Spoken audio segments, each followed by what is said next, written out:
Excuse me, Allison, if I could ask another question. Yeah. Was the rainfall occurring at a different time in the year in those days? No, it's it's hard for me to understand if the rain falls primarily in January and February, even with the flood basins and all the rest of that the high water should be in the summertime. Could you explain that? Yeah, for sure. For the San Joaquin system, I mean, both the Sacramento and the San Joaquin River have a snowmelt signature, and that's something that's being talked about a lot in terms of climate change, that snowmelt's going to happen earlier in the season. But with the San Joaquin having watersheds that are higher in average elevation than the Sacramento system, that signature, that snowmelt period, was more dominant in the San Joaquin than in the Sacramento. So you have big winter floods in the Sacramento system, whereas in the San Joaquin, kind of the dominating time that the landscape would flood would be later in the season, again, because in the high elevations during the summer, the snow wouldn't start melting until late in the spring, and it would take some time to move down and get all the way to the South Delta. So that's... Allison, to bear witness to that, currently the reservoirs in the San Joaquin system peak at about the end of June, 1st of July. So the strange phenomenon that it was flooding and there was a huge amount of water when it's really hot in the South Delta, but not the North. Right. So probably really important refuge and resource for aquatic species, later in the year. And I wanted to point out here too. So as in that time frame, as during the summer months, as the water's spreading out onto the land, it's important to think about the fact that actually during these high flow seasons, a lot of the water that was entering the central delta was really coming across the wetlands as opposed and through these side channel systems and connecting up with the tidal channels, as opposed to coming down through the main river channels. And I think that's an important distinction to think about. And so part of those side channel systems were a lot of these lakes and ponds that were connected up to the sloughs. This is a difference that we see, again, recognizing the patterns that help us distinguish between the landscapes. There were both lakes in the North and the South Delta, but the lakes in the South Delta appear to have been more connected up. You can see in each of these graphics, they had connections up to the main river channel, whereas in the North Delta, those connections may have been, tens of miles before they would actually connect up to the river channel, or they would have received water from the marsh itself as opposed to from direct channels that branched off of the main river channel. So you have these strings of lakes connected by sloughs. And perhaps some of that complexity may have been related to large wood that was recruited into the channel from the riparian area. We have in an old river, right where Paradise Cut enters Old River today, in that vicinity, in Salmon Slough, we have an account from an explorer in 1811 who's talking about the stream bed being full of logs. And this feature appears to have been quite persistent because 40 years later, in the same spot, a surveyor found a large raft of timber that was difficult to get through.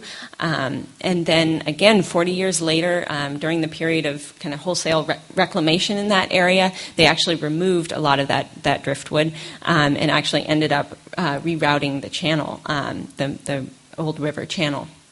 And so those features have been shown in other systems as well to have played an important role in generating these side channel habitats that were really important for maintaining perennial water and supporting aquatic species. And perhaps not surprisingly, this area was particularly known for its salmon.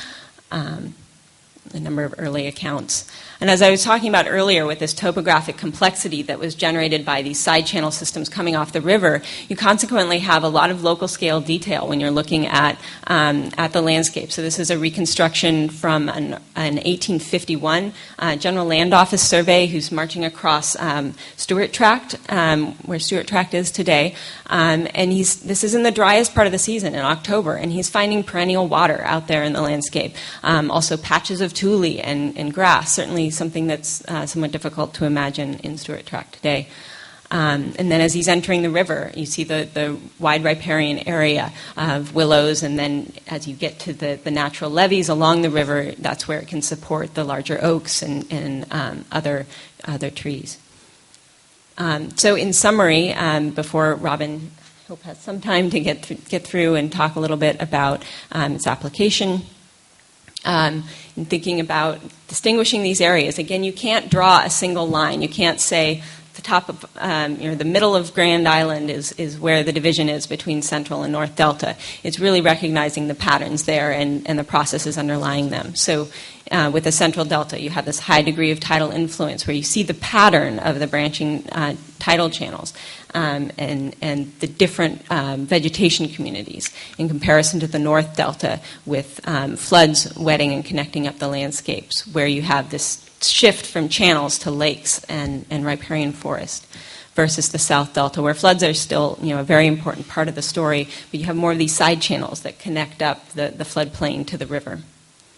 And so in thinking about, this is one of the maps from, I believe, the Delta Plan, in looking at the restoration opportunity areas that we're thinking about, it's great to start to see where we might have opportunities, but more importantly, starting to think about what patterns might we be encouraging in different places. So this idea that you can understand, by understanding the patterns of the historical landscape and the processes that underlie them, the gradients over which they're expressed, you can start to see, recognize where those physical gradients are in our landscape today. So, in the Central Delta, obviously we aren't going to have the opportunity, we aren't going to have that's not going to be a landscape where we can recreate the Central Delta.